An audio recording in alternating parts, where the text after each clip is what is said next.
Hey, everybody. On this episode, we have Ryan Ingram back again. He was back on episode 22. And today he's back to share how he switched from hiring a property manager for his portfolio of near 80 units to suddenly self-managing his entire portfolio. He's going to share the process of that transition and some key techniques he uses for different processes within his property management system. So I know you're going to benefit from the interview. Go ahead so that you don't miss additional interviews or additional lessons, and hit that subscribe button, like the video, add a comment, and help other people find it. So I appreciate it. Enjoy.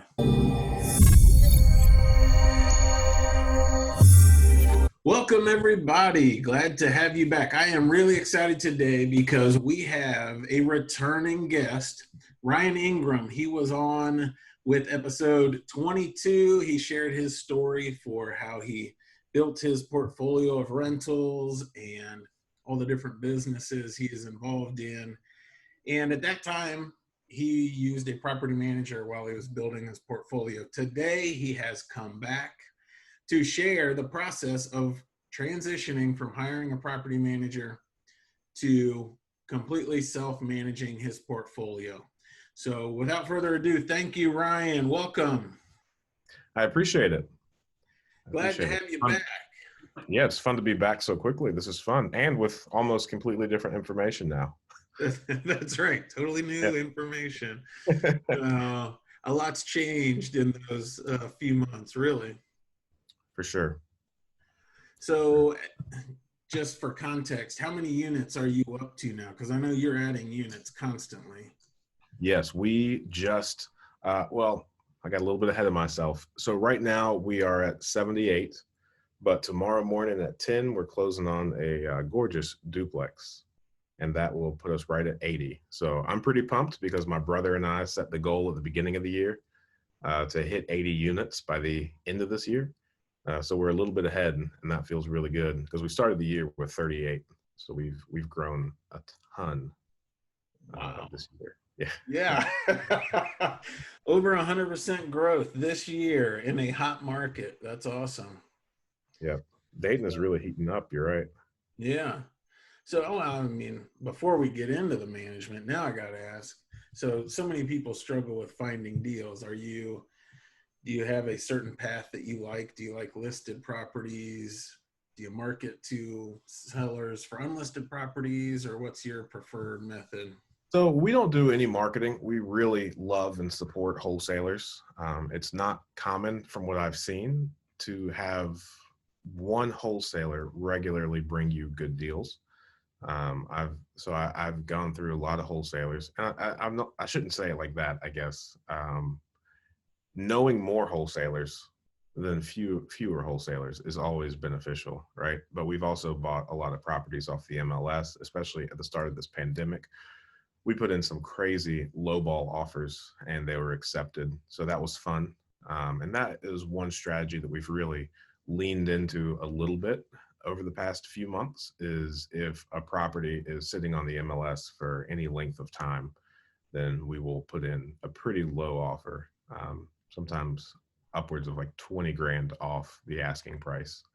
And, with the cash 2-week close, I guess that's pretty enticing, especially if they consider their holding costs. So we've had luck there. But really, I mean, man, I do my best to never stop talking about real estate investing to everybody willing to listen to me. And I think that has really proven to be a great lead generation for people that need to sell properties. So, I've had contractors have friends or family members that want to sell a home. So they'll reach out to me first to see if I'm interested in that home. And, some people are completely unfamiliar with the whole process and they don't necessarily want to go through a realtor or spruce up their house or put any money into it in order to get it on the market. So they just want to circumvent that realm. But at the same time, I've also had some realtors bring me a lot of good deals too. So I guess to answer your question, all of the ways to find the deals is how we're trying to, except for marketing. We don't do any like direct mail or calling or anything that wholesalers would do. We really like to circumvent that by just paying people when they find good deals. I think that's great because I think, so many people feel kind of overwhelmed by the idea of trying to do direct mail or Facebook ads or all of the really time intensive activities that wholesalers are involved in. Mhm. So I think that's a I- great encouragement, right. just, and as well, I know people who have sat on the sidelines and really haven't looked at any deals because they say, oh, the prices are too high and the market's too hot. Mhm. So I think I think your advice is great. Just keep looking. Any avenue is good. Just keep Right. looking, right? Right. And I would say sitting on the sidelines is never the appropriate thing to do. Good I've been call. thinking about this a lot lately because a bunch of guys on YouTube are talking about the impending housing crash. And one guy was bragging about not having purchased any real estate for the past 2 years because he's been waiting on the crash. And it's just like, man, I built my whole business in the past 2 years. Like I wouldn't have what I have if I sat on the sidelines. So I think about that man in the arena speech a lot Mm, when I hear that. But yeah, please don't sit on the sidelines ever. awesome. Yeah. A good deal is a good deal in a hot Mhm. market, in a cold market, whenever Right. there is opportunity. No matter what the market, there are people who want to sell and need to sell, and money's not their key issue. So Mhm. that's awesome. All right. So we're going to drill down on the process of going from using a property management company for your portfolio of 78 to 80 units and now transitioning to self-managed, Mhm. which I am sure would scare a whole bunch of people of trying to suddenly one day going from not managing any properties to managing 78 Mhm. doors is daunting. So, before we get into the details, what was it that prompted that transition? What really made you? Because I don't think in our interview, a few months back, that was even on the horizon.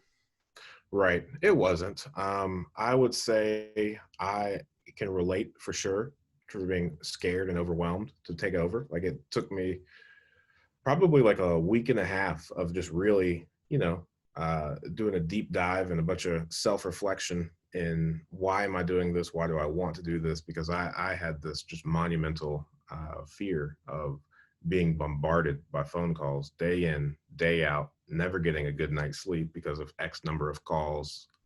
Um, and I was really apprehensive about that. But ultimately, what had happened was we were growing so quickly. We were adding, upwards of 5, 6 units per month. And I don't necessarily, so I've got nothing but positive things to say about my property manager. She was phenomenal the entire time that we used her. But at the same time, um, in order to keep up this pace of growth, then we really needed to have a bunch of, you know, someone's full attention, I suppose. And, it was just very difficult. We hadn't drilled down the process for how do we add these properties into our existing portfolio? How do I get the tenant's information to you most appropriately and effectively? And I think communication probably could have increased everything a lot and sitting down and coming up with systems. But at the same time, you really, at growth of this size, we don't plan on slowing down, but speeding up rather. So we thought that it would just help streamline our process to go ahead and take positive control over as many of these things as we possibly could. Like we had one property that it never actually made it into their care. So we owned it like 2 or 3 months and it just slipped through the cracks and it wasn't actually being managed by anyone. So that wasn't fun. And that just made us, really want to take a deeper dive into all of this and figure out how we can have most control over all aspects of our business. And we had one accounting scare. The property manager collected, I think, like $35,000, and we were only dispersed about $4,000. So all of that is worked out now. It was just, you know, innocent mistakes, but and it was all corrected within like a week and a half. But seeing that on paper, okay, we can sustain 1 month like this. We could sustain, 3 or 4 months like this. But if this were to ever happen again, it would dramatically impact our bottom line. And we're coming out of pocket for our expenses now when we shouldn't necessarily. So we keep very healthy reserves.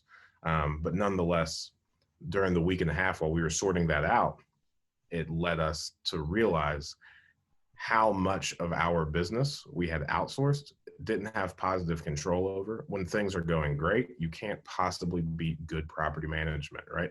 You collect all of your rent minus the management fees, and that's a good month, and you had to put zero thought, energy, or effort into it at all. But when things go bad, you've heard, I'm sure everybody has their property management horror stories. We didn't have any of those, but at the same time, just reflecting on, again, I'm starting to repeat myself, but how much was outside of our control. And then also, we knew that we were going to take property management in-house at some point. We were hoping to get to the point where we were paying around $100,000 in management fees annually. That way we could hire, 2.5 people to just take everything over and really get all of the processes streamlined and whatnot. But with this move, we were able to immediately recapture about $5,000 a month in the management fees, which was awesome. And then we also, are able to handle things a little bit quicker just because there are fewer hands in the mix. So that makes everything a lot easier. Yeah. See here. Well, it's sharp. I think sometimes people who self-manage kind of talk about property managers as if they're opposed to the investor, and I don't think that's necessarily the case, and definitely not your experience. But I could see with your amount of growth how just a growth mindset and a entrepreneurial, I'm building this big thing mindset is going to be drastically different from a property manager who's looking for stability and kind of status quo mindset. I could see how there could be some struggle in that. And, looking at taking over management of 78 units all at one time seems daunting, but it's obviously easier than taking over management of 150 units, Right. 1 year, 2 years down the road. So along with it's never a good time to stand on the sidelines, right? There's no time like the present. The best day to do it is today. For sure. And another thing that we just started to notice is, and this is not an issue at all, but with the amount of rehabs that we've done, we've got really close relationships with a few different contractors. So then we found ourselves in this predicament where our property manager would give us a quote from their maintenance staff. And we'd be like, oh, I don't think that really seems right. Let our guys take a look at it. And then that slowly kind of devolved into anytime there was an issue, the property management company would call me to figure out which one of my guys I wanted to send out. And it's just like, well, if that's the case, then now I'm a lot more active and hands-on in this than I was actually giving myself credit for. So now we were kind of, recreating the wheel and acting as an arm of property management. So you mentioned, before you made that big switch, one big concern was you'd be overrun with calls all times of day and night. And were there other concerns that you had of kind of like the worst case scenario? What was it going to be like to self-manage? Mm-hmm. I think I was really nervous about, you're right, just the phone calls. And also, I already considered myself to be a really busy person, and I just couldn't fathom how I would then take on like an additional 30 to 40 hours of work a week to keep this portfolio moving. So, I mean, what I did was I reached out to all of the investors that I could think of here in the area that self-manage. And I was looking for people that had like between 50 and 100 units. That way I could have a fair comparison. and just figure out how many staff members they have. How many hours a week do they consider themselves to spend specifically on the management side? You were one of the people that I reached out to, and you actually had the lowest number of probably about 4 hours a week. So, that's when I dived in a lot deeper and said, okay, how exactly are these people's systems set up?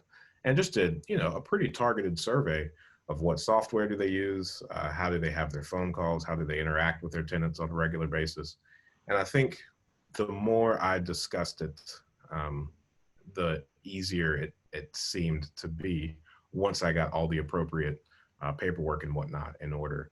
So one of the most comforting calls that I had was with a guy in the area that has, like, I think right at 90 units. And he says that he gets less than one maintenance call per day. So I took, at that time, when we took management over, we had closer to, I think, like 64 properties. So maybe 70. I'm really not sure. But, he had more units. And for him to take less calls than what I was expecting, that was just very comforting. That's awesome.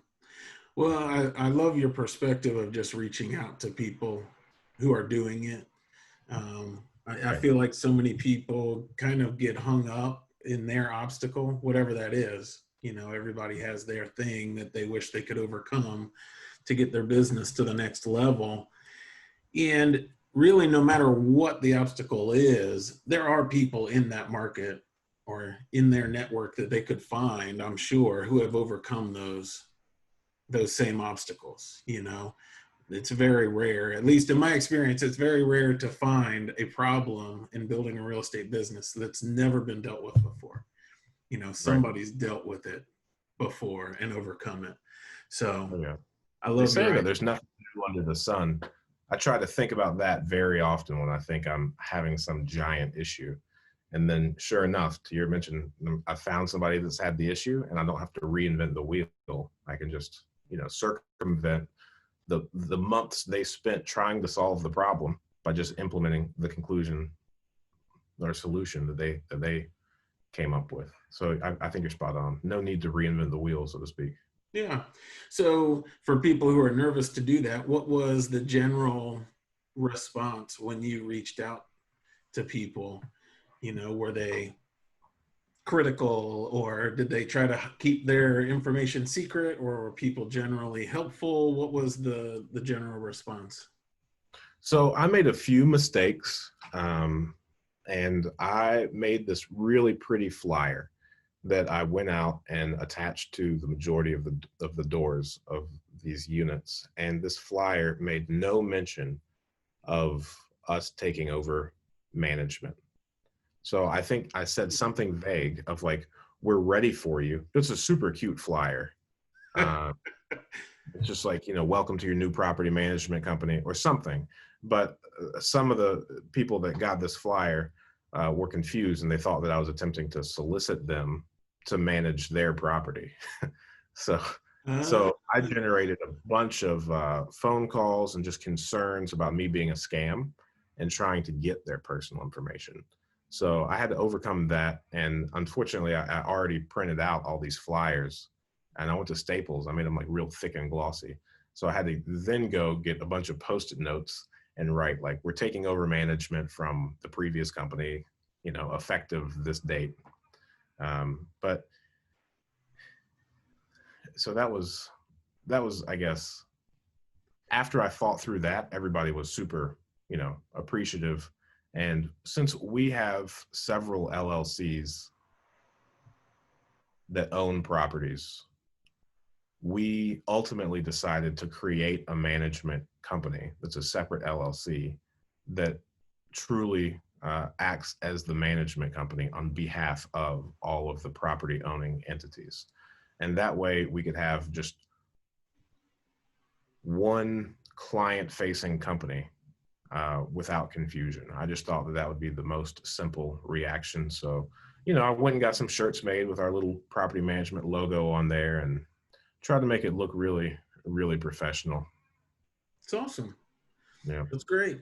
So what was involved in that structure wise, besides a new LLC or a new logo for, I'm assuming you have a website or some Mhm. interaction online with your tenants. What else did you need to do to really fulfill that property management as separate from ownership? Was there anything else? So we created management agreements between the management company and the um, property owning entities. And then we also, needed to get insurance. So both the general liability and also the errors and omission. So if you are placing tenants and you get some sort of like discrimination lawsuit or equal housing violation, then that violation is not covered under the insurance that you just have on the property. So there's a giant need there for that errors and omissions so that you have coverage against claims like that. And then in addition, the general liability, which is, the same thing that all businesses have. And in that general liability, that protects something happened. I don't know. I'm not up on all of this, but the courts are starting to rule that if a subcontractor is in your property fixing something on your behalf, then the courts are starting to see those as employees representing your company, whether they are actual 1099s or W-2s. So knowing that, we created, with the general liability, since this is, yes, I own an insurance agency, but this type of policy is far out of anything I've researched previously. So I went and consulted one of my insurance mentors, and he helped me set this up. And in doing that, we also had to create agreements, contractual agreements between our subcontractors and our management company. And then, of course, there's the verbiage in there on how their insurance should be structured and how we should be listed on their insurance policy, so that in the event that they accidentally do something that causes a lawsuit, it would file there as well. So ultimately, I guess to answer your question, we put a lot of thought into how can we isolate the property owning entities as much as possible, since we are starting this new role of which we are completely unfamiliar, and we are taking on a lot more risk since we are interacting on a daily basis now directly with the tenants. So I wanted to mitigate that because I'm clueless about property management still. And I think it would just be good business sense. Yeah, our business, we talked about it, and our business is structured very similarly. And I mean, it was the business system that you had previously, right? You had rentals owned in LLCs. They were managed by a property management company, and you, in essence, oversaw that management company. And so I think it's great. You just duplicated that same model, and you still have the rentals managed by an independent management property company. It's just that you own it and dictate how it runs. So that's sharp. I've never heard of the errors and omissions insurance uh, in relation to the rentals. I didn't know that that covered disputes like that. How much is that, or what's the cost for having that policy added on? Um, I think the one that we have, it's right at about $2,000 a year. And the general liability, that policy is the one that is based on your uh, gross receipts. Nope, not gross receipts. The general liability is based on how much we pay subcontractors on an annual basis. Hmm. And the errors and omissions is solely based on the nature of the business. And we actually weren't able to go directly through an insurance company. We had to go to the non-admitted market because, fun fact, since we own the management company and also the properties that we own, apparently there is some sort of insurance loophole where the property owning entity, I guess it could work either way. Anyway, I could open up a lawsuit on myself, and the insurance company would have to, uh, represent me or settle with me. So Mm. apparently, insurance companies uh, did this a few times. So now none of the standard insurance companies are interested in writing insurance for property management companies that also that also own their own properties. I think if it's like one or two and you have a bunch of other properties that you manage, then I think the risk goes away. But for us to be 100% like that was Yeah. some red flags for them. Very unexpected, but a fun fact. That is a fun fact. I'm really curious what the situation was that made that first case and made all that necessary. Mm-hmm. So, all right. So let's get into the transition process. You notify all of your residents that um, you're a new management company or you're taking over management, and that wasn't necessarily smooth, but got it done. Mm-hmm. Were there other headaches with that, or how long did that transition take place? It actually happened very quickly. So we made a bunch of phone calls, and we went out and I taped flyers to most of the properties. And I really just wanted to kind of overdo it to start things on the right foot. And we were also taking over management super late in the month. I think we made the decision. So we went with Appfolio, and we were originally, I think, supposed to go live on Appfolio the first of the following month, so like 45 days out or something. And then Appfolio set our company up extraordinarily quickly. So we were able to, like, they did it with it. They were so fast. So I think the total process for us to get onboarded with Appfolio took like just right at a week and a half. So then we got the bright idea. It's like, well, let's not just sit on this equipment for the next, 30 to 45 days. Let's actually like put it to use, and let's just have one weird month where the previous management company collects some of the rents, the ones that just fall through the cracks that we didn't notify quick enough, or the ones that have already paid their rent. We had several people pay their rent early, so it went to the previous management company. And then after that, the other hiccup was that since the previous management company used Appfolio as well, we chose Appfolio because, people like yourself, all the people that I interviewed, if they did use a property management software, they said that they don't have Appfolio yet, but at the next available opportunity, they will probably switch to that. So that was a consensus. And it also made things very easy for us because Appfolio was able to go in and do a data pool and auto populate all of our properties and all of the notes that the previous management company had on Awesome. the properties as well.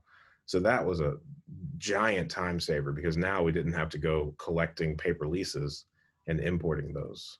Um, Well, and yeah, just tracking all the communication between mhm. tenants and the company and all the tenant information. I mean, yeah, that's huge. Yeah, but I sidetracked myself. The other hiccup is since same tenants now, two management companies, both using Appfolio, their data being migrated. This weird thing happened where they had to do like a 3-step process in order for them to log into Appfolio's website and actually take it to our management company because it Oh, was automatically routing them to the previous one still. So after that was solved, things have truly been a lot smoother. And Appfolio has a phone number that they give you that you can text to and from. So I would say about 90% of our communication is done via Appfolio's text messaging. That way we have records of everything. Things don't necessarily fall through the cracks. Um, so it's been really helpful. that's awesome. Yeah, I love Appfolio. Yeah, so many integrated features. But yeah, we, started using that more and more to the point where we hardly use phones at all, really. And it's so much more efficient. Right. Having the record is great, so you don't have a he said, she said situation. So, The only thing that I heard, I think Rent Manager has this capability, but Appfolio does not yet. Rent Manager has some sort of integration where it makes automatic phone calls on your behalf to notify the tenants of things. It either talks to them when they pick up or leaves them a message.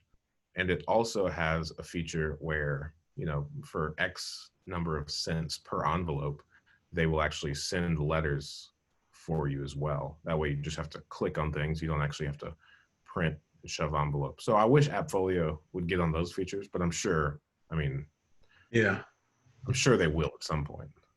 for sure. That would be beneficial. I use Slide Broadcast to send out messages to our residents, but that would be nice to have it integrated in Appfolio and then on record. And so, Yeah, I think from my understanding, Rent Manager has the ability to everybody that has a balance after the 5th, it starts making calls and whatnot. sure.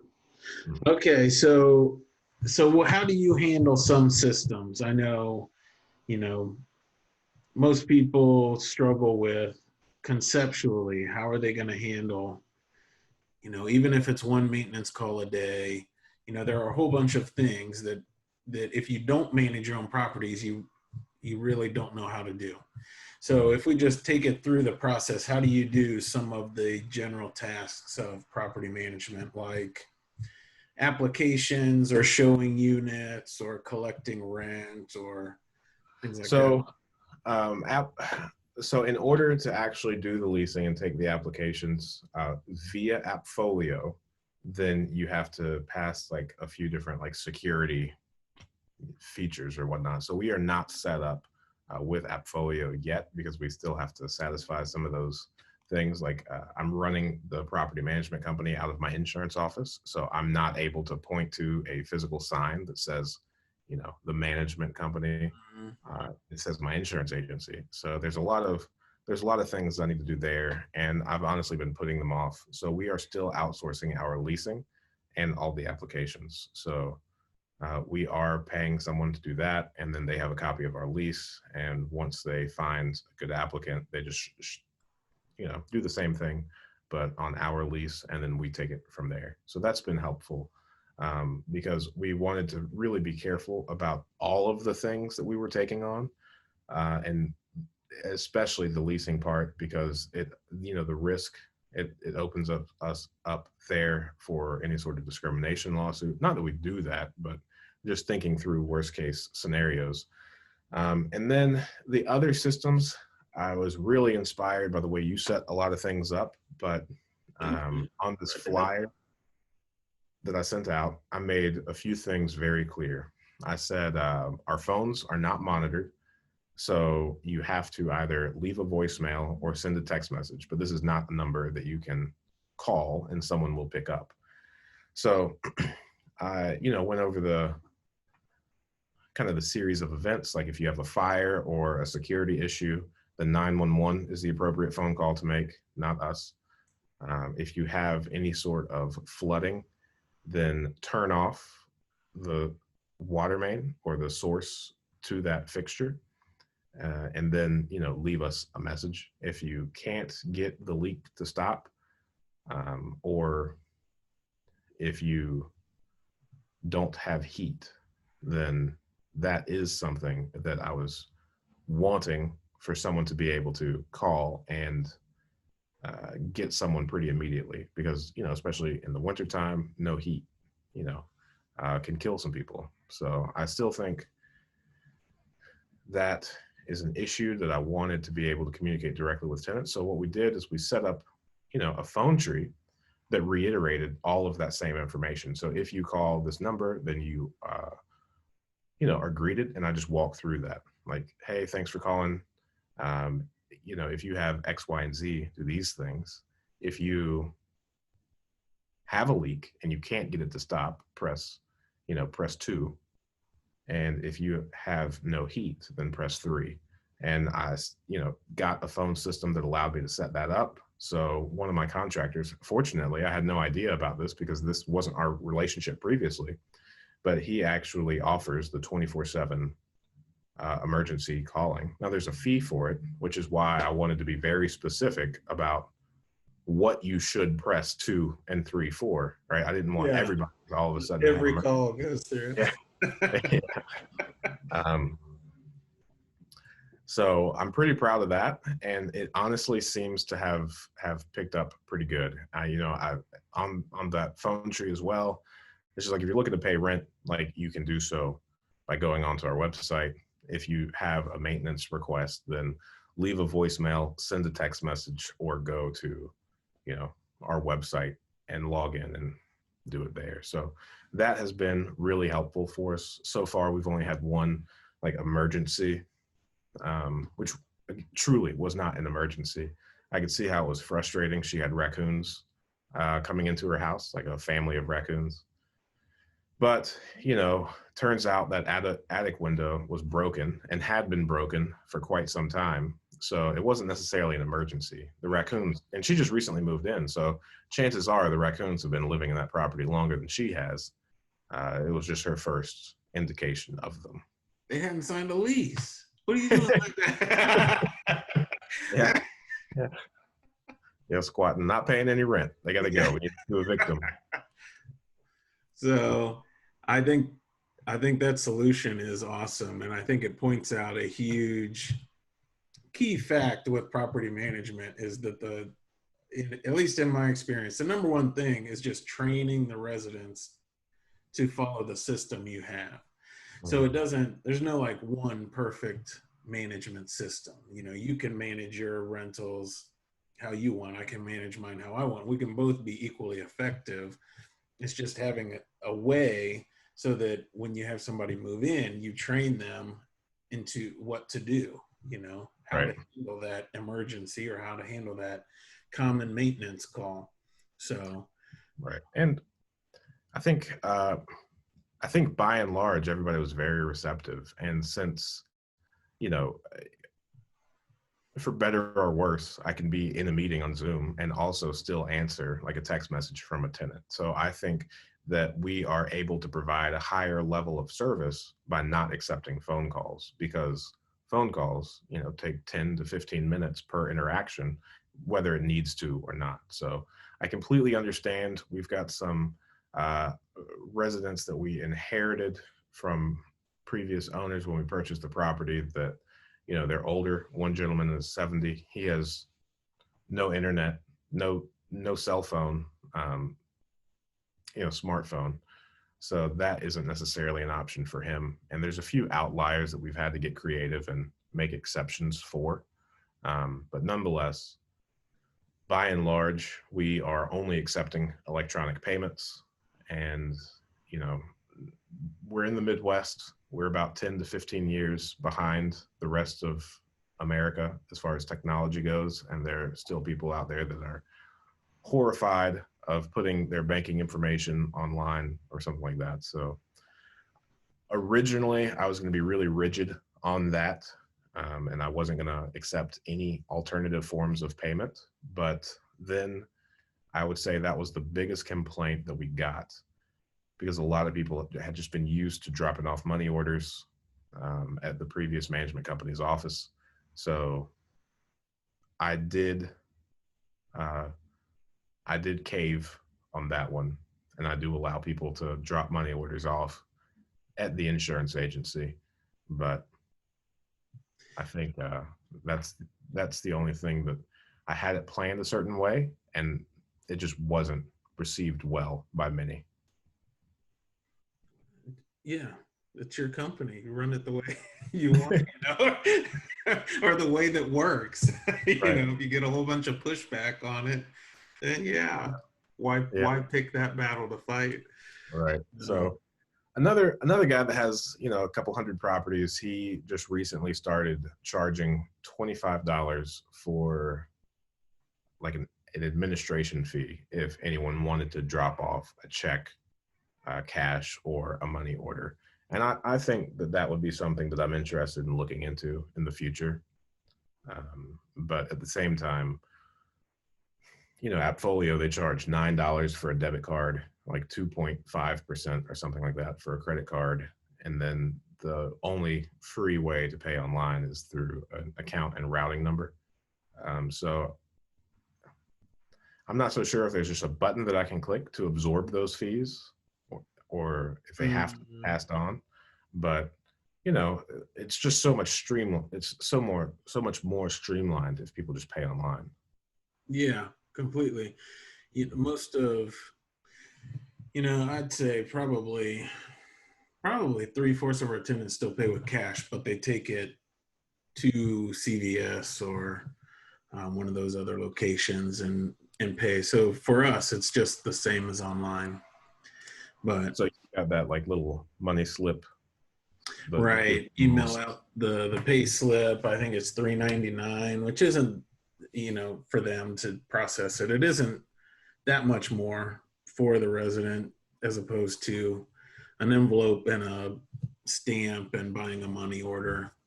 So that's what we've gone to. But we still have, I think, 3 older residents who don't want to transition, and just on principle, I've been looking at the fee for that, but it's not a major issue. If that's my biggest headache, then right, I'm doing all right. So. Right. And when I started getting that pushback, I really thought about putting my foot down. It's just like, but at the end of the day, like, this is the business. I'd rather have their money than not have their money. So I'm not so sure this is the area that I should put a hard line in the sand on. Yeah, completely. Generally better to side on receiving the money, right? I don't have an MBA, but yeah, let's side on that. Right. So the only other one I think other people would be really curious about is how do you handle maintenance requests?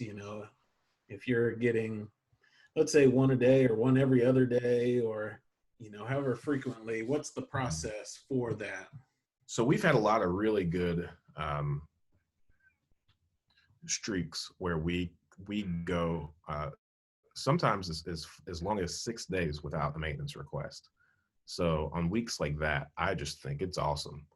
But other than that, I mean, since we've done so many rehabs and since we have been pretty hands-on in that, we've got phenomenal relationships with contractors and companies that we trust and have relationships with for particular things. So we've got one HVAC company that we exclusively use, so they get all of our stuff. And we just, we've got it set up with them where when the work order comes in for Appfolio, I, add my little notes to it. If I want Appfolio calls them vendors. I've never called them that before Appfolio, but, vendor instructions to where I'll put like, if they told me something in addition in a text message that wasn't on the work order, I'll add that. If I want them to, email me back to make sure that, they received it. But Appfolio just has a feature where you can email it to the contractor. So when I do get a maintenance request on my end from the property management side, it takes about, 25 to 45 seconds to edit all of the information and send it off to the appropriate contractor. And from there, the contractor, it automatically gives the contractor like a little PDF printout that has the resident information. So they make contact, schedule a time, and, handle the issue. So I don't do anything on properties, and I'm truly trying to keep it that way. So I think I have gone out for some ongoing issues that never got resolved from the previous management company. I went out a few times just to kind of smooth things over, especially if they were like threatening on moving or something. Then I would go out, but I didn't do anything. I was just there to be super friendly. But I don't go out and like verify that the work actually needs to be done. So a few times I have paid like $25 or $45 to the contractor who went out there and said, maybe I can see what she's saying, but this was just a very quick fix because it was just this one thing or something. I don't have an example off the top of my head. Um, I think one was like a light switch or a outlet not working, and it was just because the person isn't from the area and didn't realize it was tied to one of the light switches. Okay. Yeah. Yeah. Well, So I'm okay paying like $25, $45 for that call rather than going out myself. yeah, yeah, Right. completely. Well, and I mean, that's if you're managing that many units and you only have to actually go out, only have a couple lingering issues, maybe 3 times in 3 months, that's pretty good. I mean, so that's great. So for anybody who is struggling with the issue, I mean, you've shared a whole bunch of great information. I love the conceptual things about why you wanted to go on your own and self-manage, as well as the details of how you handle specific systems. At this point, looking back, would you encourage people in the process, or what would be your stance if somebody said they were trying to figure out whether to do it or not? I think that's a great question. And I'm not so sure if I'm not willing to kind of change my mind on why I originally hired property management to begin with. I think I would be a lot less enthused if I had like 10 or 15 properties and I was recapturing management, because the amount of money that I would be actually saving myself on a monthly basis wouldn't be as uh, large of a deal. But us recapturing $5,000 a month for the fees that we were paying, not to mention the markups and the overall time loss because too many hands were in the pot, right? So a tenant would submit a work order and then, you know, 5 different conversations had to happen before it was resolved. So now the residents are getting a lot better service. So I'm not necessarily willing to go back and say that if I were to start over today, I would also start managing the properties myself. I still think that the way we started was very beneficial in allowing us to stay focused on our higher paying activities and also learn more about putting deals together, the acquisition side, and the things that really pay off. And I think now there was just a financial reward for bringing it back in house. Um, Well, I think that is the transparent truth. The answer to that question is it depends. It depends on where you're at in your investing career, what you want to spend your time on. But I think definitely the encouragement anybody should take away is that don't let fear of self-management hold you back. If that's what'll get your business to the next level, in your situation, it was really beneficial for you to do it. In my situation, it made sense for me to do it from day one because I was trying to, I didn't have other income. So I was trying to cut costs and really leverage my time. So it made sense at that stage. that So makes I think, perfect sense.